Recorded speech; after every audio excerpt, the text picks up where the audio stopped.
Magandang araw mga kamadera. So panibagong araw, panibagong ulam. Recipe na naman ang ituturo ko sa inyo na sobrang mura lang. Pero madaling iluto. Ito, kailangan natin ng Baguio beans, made from Baguio. At ito, kailangan natin ng ground pork. Pwede rin kayo gumamit ng ground beef, ground chicken, pwede rin ground frog, nasa sa inyo na yan kung ano gusto niyo, mga ground o grounded ang mga gusto niyo lutuin. Syempre meron tayong oyster sauce. Ito, meron din tayong toyo, kung tinotoyo kayo damihan nyo ng toyo, kung hindi naman ay sakto lang. Ito, syempre sugar. At itong mga kailangan natin mga ingredient. Iwain na natin yan. O, bilis Bilis na kahiwa, diba? So, umpisa na natin ang mga pagluluto natin ito. Siyempre, unang-una, kailangan nating apoyan. Yan. Painitin muna natin ang kawali. The more you heat, the more you love. Ano raw? So, ayan. Pag mainit ng ating kawali, ang aking paboritong kawali, dahil nag-iisa lang yung nonstick ko na yan, lagyan natin ng oiliness.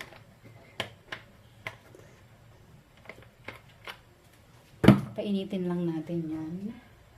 Huwag lang ang ating mga ulo ang papainitin natin, okay?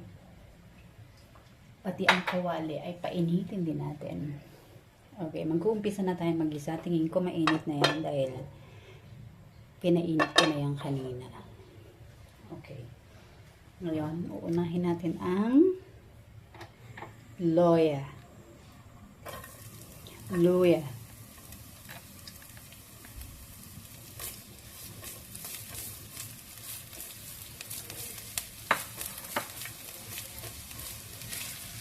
Hayaan muna natin maluto-luto ang luya at lumabas ang kanyang mga kataas. Ang kataas ay masarap. Char. Okay, kumatas na ang ating luya. At isunod natin ang ating sibuyas. Ayan, sumama na agad ang sili.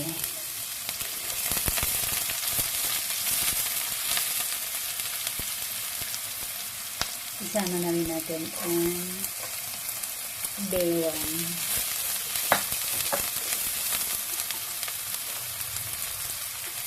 Sibuyas na pagkamahal-mahal at ang bawang na napakamahal.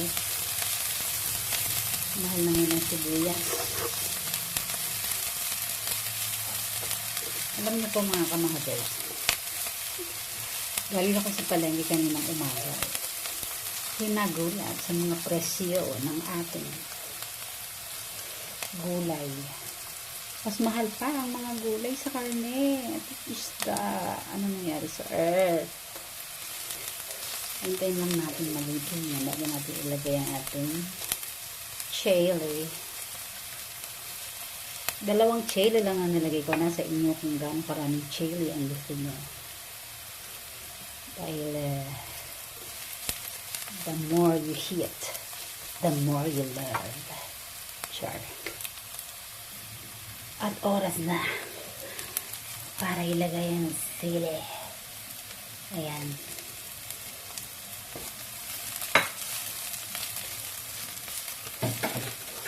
Okay, hali-haliin mo lang. Hanggang sa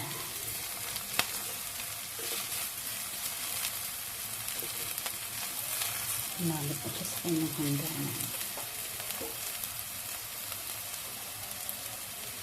Okay, pwede na po natin ilagay ang ating ground pork. Ako lang naggiling niya na. Kasi ayoko nagpapagiling sa palengke. You know naman, sa mga masiselan. Hindi naman maselan, pero you know, mas maganda ikaw na magiling para alam mo na mga bagay-bagay, malaki ka na.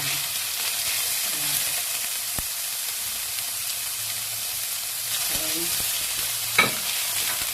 Haluin mo lang.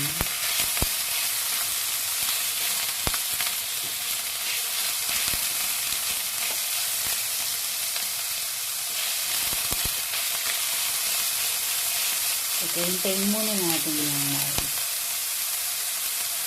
set aside, medyo mag-brownish ng konti ang ating kababuyang sarap lang, ang ating baboy.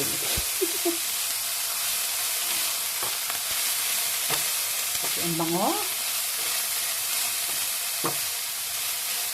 Alam niyo, simple lang, diba? Pero, para kayong kumain ng Chinese curry. Kasi, alam niyo, kahit anong may luya, parang iba yung lasa niya, diba? Try niyo yan sa mga dish niyo. Marami ako ituturo sa inyo. Dish with luya. At alam niyo naman ang luya, diba? Ang ganda-ganda sa katawan ng luya. Ano yan? Anti-histamine. Charot. Hindi. Anti-inflammatory. Tapos, pag nasasakit ang ating mga throat, diba? Luya ang iniinom natin.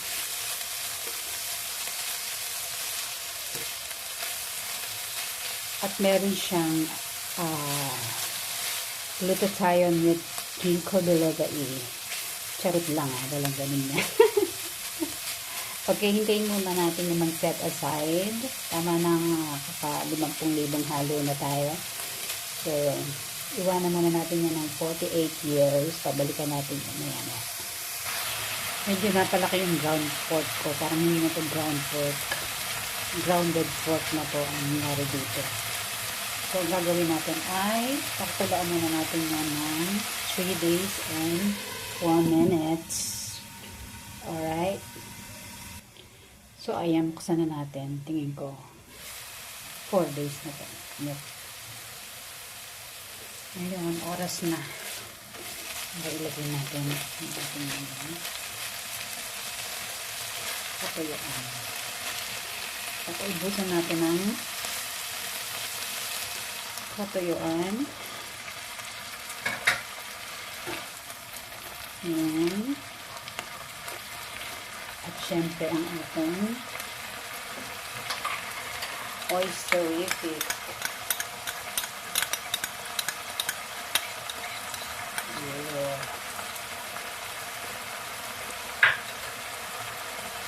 Kaya pala 2 kilo na nilagay ko kasi lalagyan ko siya ng chili garlic. Syempre ang ating sugar.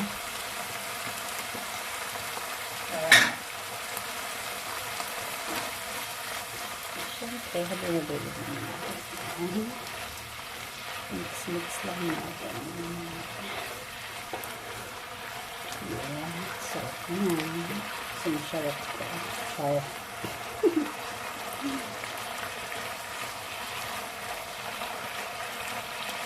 Ayan.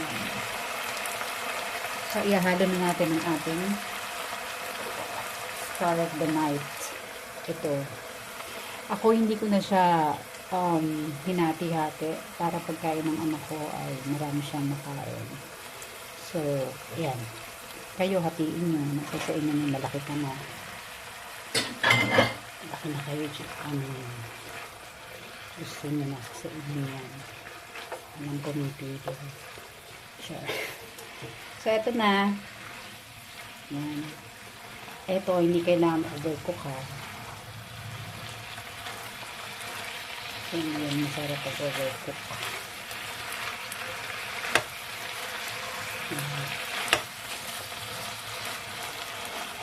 Pag hinahalo dito, kailangan medyo malakas yung ito yun. Para parang siniprito mo lang. So, kinukot mo lang yung beans. Hindi kasi na pag-overcook ko. Hindi siya maklan. You know. Tingnan na yun. Lagyan natin ng konting water. Mula sa Maynila. Yan. Lalagyan natin yan ng garlic cheese.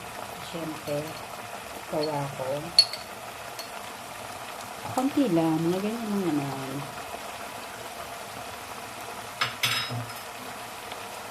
at this point in time, ay, mag-English pa. Halo-haloin mo lang. Kaya, alam nyo, pansin nyo, mga kamahaders, na hindi ako naglalagay ng betsin, MSG dyan, o kung ano naman pampalasa. Kasi, alam nyo, pag niluto nyo to, sobrang malasa na talaga. Trust me. Pag tinry nyo to talagang, hindi nyo na kailangan maglagay na. Try nyo, magluto kayo nito, walang mga, kahit anong mga keme-keme na nilalagay dyan.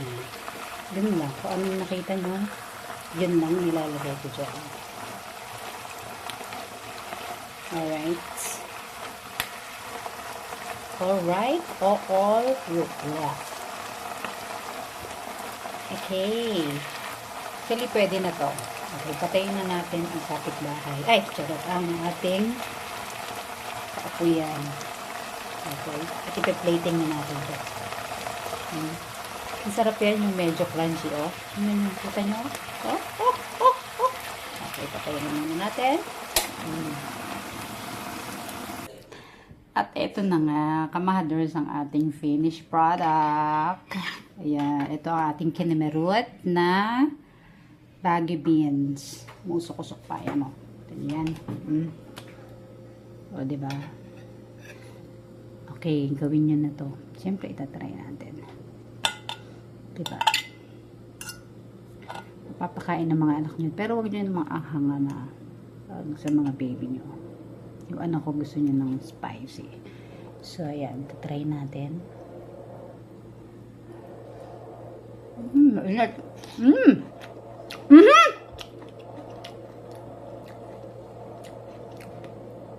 Grabe. Ang sarap. Ang simple-simple, diba? Tapos, ang sarap. I-try nyo na to, mga kamahaders. Pag-gugustuhan to ng anak nyo, sigurado ako, huwag nyo lang aanganap pag sa mga bata, okay? Thank you so much! At sana i-subscribe nyo ako at i-follow nyo ko at i-share nyo tong video para at least maraming makaalam nito ating recipe. Okay, bye-bye! See you next time! God bless!